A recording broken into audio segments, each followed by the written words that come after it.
This is Abnormal Entertainment.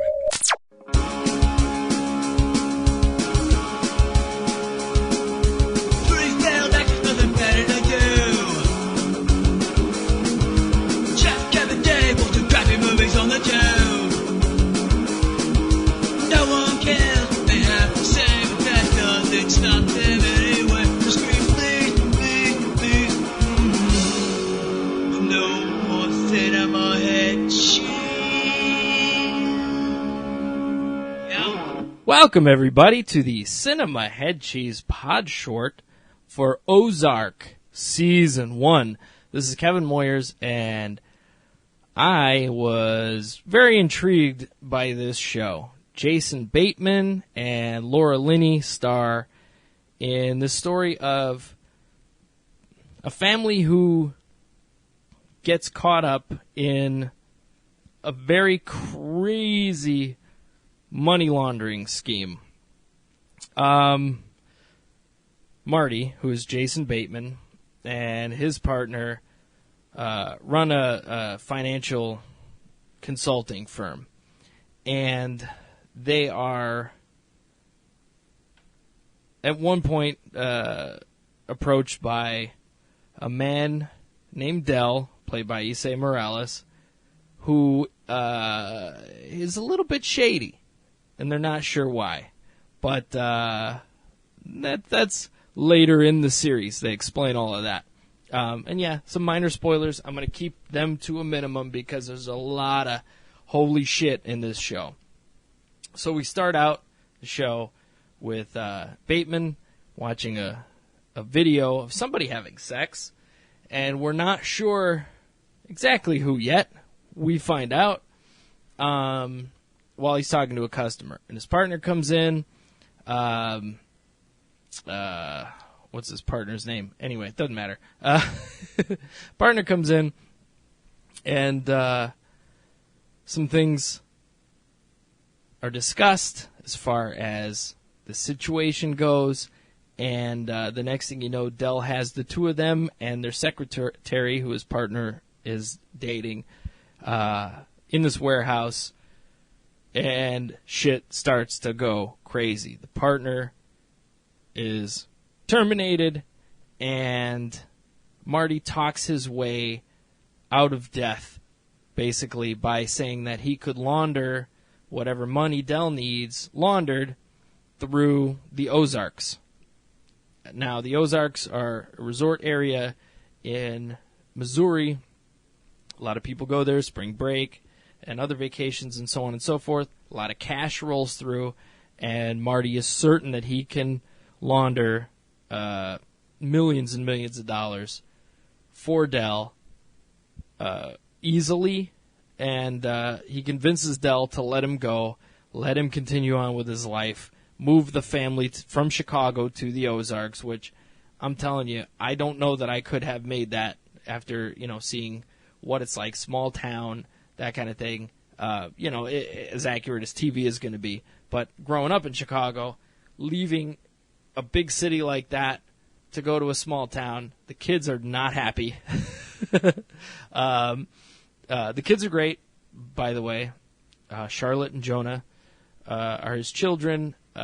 Charlotte is Sophia Hublitz or Hublitz. I don't know exactly, but you would have seen her in Horace and Pete. She was the younger Sylvia.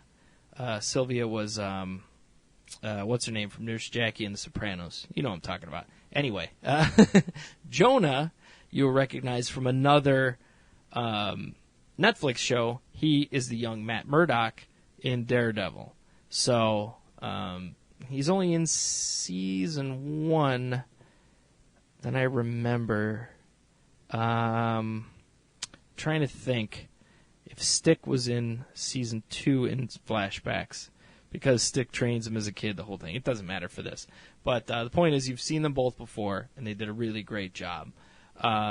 Laura Linney is great as Wendy, Marty's wife. The two of them are having some problems, which just adds to the drama and the chaos. They have to pull together in this situation and work through things. You have some Ozark families that are interesting. You have the Langmores, Ruth most prominently. They're this trailer trash family. Ruth's dad is in prison. Her uncle kind of is the head of the family. And they get involved with all of this money and this chaos because, of course, you know, Marty's trying to launder all this cash, so he has cash on him. A lot of cash, and that becomes trouble, of course. You have the Snell family, who run a local poppy farm, and heroin's a big deal in the Ozarks, in this area. They're almost akin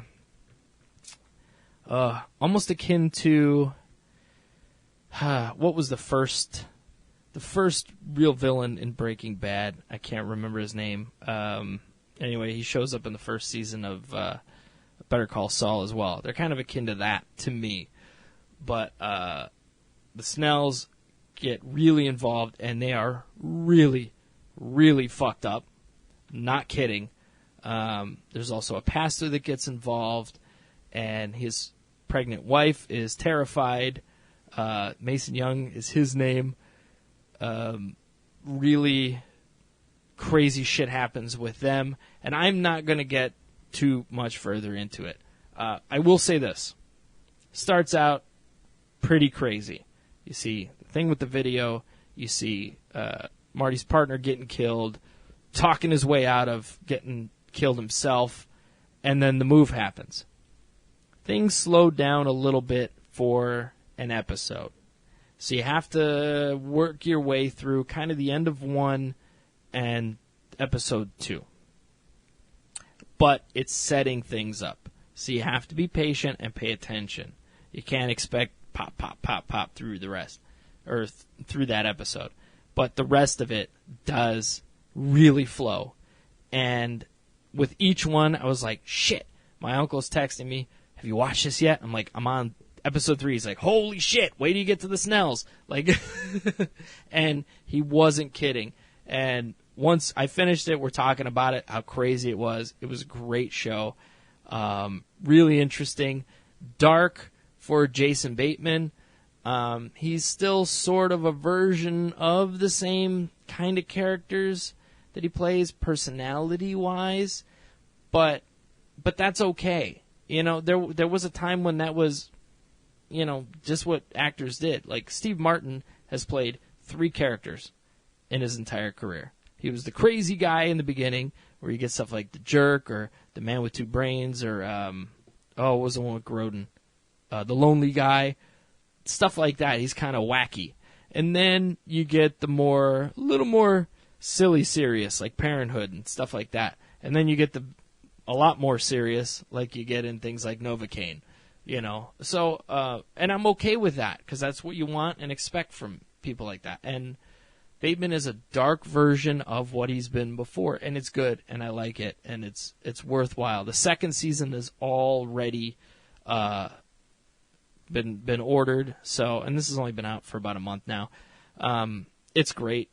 It just, like I said, when the slow part hits in the early episodes, stick with it and pay attention. You need that information. So good. Just, yeah. And Bateman directs a few episodes, almost half of them. There are 10.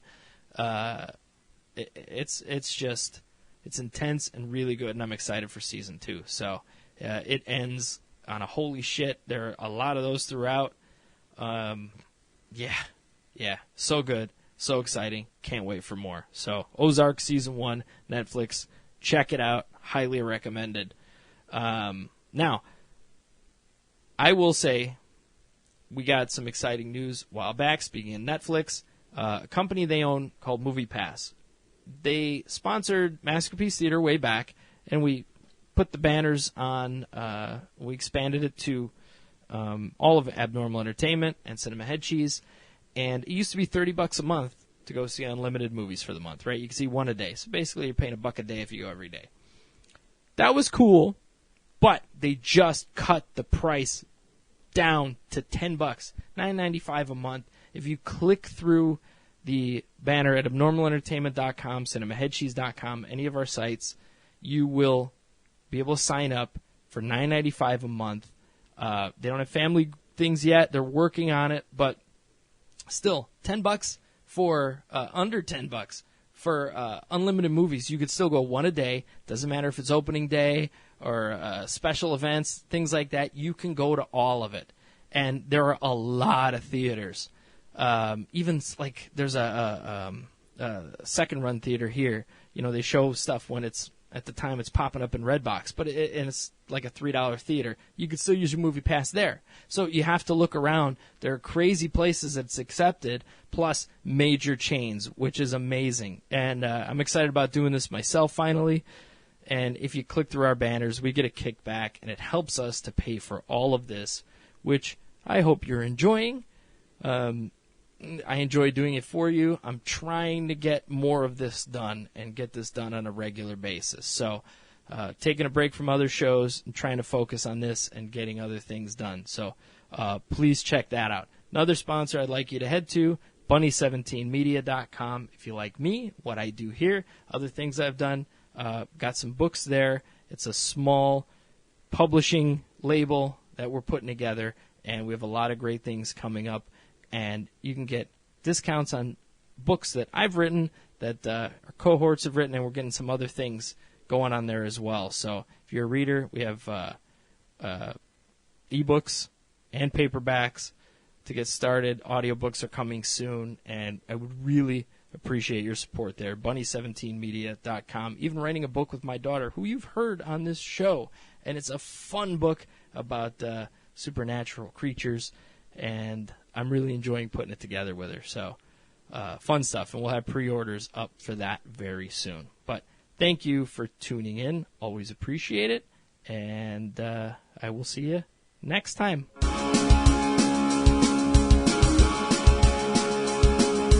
Subscribe and download back episodes of Cinema Head Cheese the podcast, and read all of our movie reviews and news at cinemaheadcheese.com. Email us at cinemaheadcheese@yahoo.com. Search Cinema Head Cheese on Facebook and tweet us at CINHeadCheese. And for more podcasts, books, comics, blogs, and videos, head to abnormalentertainment.com. You've been listening to the Abnormal Entertainment Network.